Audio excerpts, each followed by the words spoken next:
ముందుగా ఈ వీడియో చూద్దాం. ఈ రోజు ప్రపంచవ్యాప్తంగా ఎంతో మంది క్రైస్తవులు క్రిస్మస్ వేడుకలు జరుపుకుంటున్నారు. నేను జీవం గల దేవునితో ప్రార్థన చేస్తున్నాను, వారికి హిదాయత్ అంటే సన్మార్గాన్ని ప్రసాదించాలని. ఎందుకంటే క్రిస్మస్ అంటే దేవుని ద్వారా పుట్టించబడ్డ యేసు పుట్టినరోజు అని అర్థం తప్పితే బైబిల్ దేవుని పుట్టినరోజు అని కాదు. ఎందుకంటే బైబిల్ దేవుడు అనేటువంటి యెహోవా చావు పుట్టుకలు లేనివాడు కాబట్టి. మరి అలాంటప్పుడు దేవుని పుట్టినరోజు అని ఎలా జరుపుకుంటున్నారు? రైట్. ఆ హిదాయత్ అంటే సన్మార్గమును లోకరక్షకుడును సర్వశక్తిమంతుడైన యేసుక్రీస్తు ఈ వీడియో ద్వారా వీరికి వీరి అనుచరులకు ప్రసాదించాలని మనస్ఫూర్తిగా కోరుకుందాం. వాళ్ళ కోసం ప్రార్థన చేద్దాం.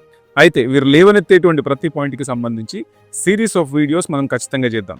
సియోను స్వరం ఛానల్ని యూట్యూబ్లోను అలాగే ఇన్స్టాగ్రామ్లోను ఎవరైనా సబ్స్క్రైబ్ అండ్ ఫాలో చేసుకున్నట్లయితే చేసుకోండి. ఇకపోతే క్రిస్మస్ అంటే దేవుని ద్వారా పుట్టింపబడినటువంటి యేసుక్రీస్తు పుట్టినరోజే తప్ప బైబిల్ దేవుని పుట్టినరోజు కాదు. బైబిల్ దేవుడైనటువంటి యెహోవా చావు పుట్టుకలు లేనటువంటి వాడు కాబట్టి దేవుని పుట్టినరోజుని ఎలా జరుపుకుంటాం అనేది వీరి వాదన.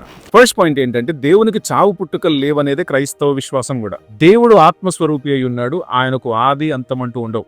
క్రిస్మస్ 25th డిసెంబర్ కాదా, అది చేసుకోవచ్చా లేదా అనేటువంటి సంగతి అలా ఉంచితే క్రైస్తవులు సెలబ్రేట్ చేసుకునేది కొత్త దేవుడు పుట్టాడని కాదు. క్రిస్మస్ ఈజ్ అబౌట్ ఇన్కార్నేషన్, అంటే సర్వాధికారి అయిన దేవుడు మనిషిగా ఈ భూమి మీద అడుగు పెట్టాడనేది క్రైస్తవ మూల విశ్వాసం. That is the main stream Christian faith.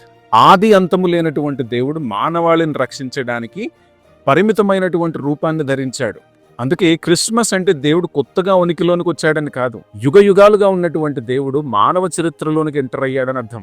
దీన్నే హైపోస్టాటిక్ యూనియన్ అంటారు. అంటే యేసుక్రీస్తులో సంపూర్ణ దైవత్వము అలాగే సంపూర్ణ మానవత్వం కూడా ఏకమై ఉన్నాయి. రోమియోలకు రాసిన పత్రిక 9వ అధ్యాయము 5వ వచనాన్ని గనుక మనం చూస్తే, పితరులు వీరి వారు శరీరమును బట్టి క్రీస్తు వీరిలో పుట్టెను. శరీరమును బట్టి క్రీస్తు వీరిలో పుట్టాడంట. అంటే అంతకు ముందు ఆయన ఆత్మస్వరూపిగా ఉన్నాడు. ఎవరిలో పుట్టాడంటే యూదుల్లో పుట్టాడు. ఈయన అంటే యేసుక్రీస్తు ఏమై ఉన్నాడంటే సర్వాధికారి అయిన దేవుడై ఉండి నిరంతరము స్తోత్రార్హుడై ఉన్నాడు. సెకండ్ పాయింట్ ఏంటంటే బైబిల్ దేవుడు యెహోవా అనేది 100% కరెక్టే. కానీ ఆ యెహోవా అనే నామము తండ్రి అయిన దేవుడితో పాటు యేసుక్రీస్తుకు కూడా సమానంగా వర్తిస్తుంది.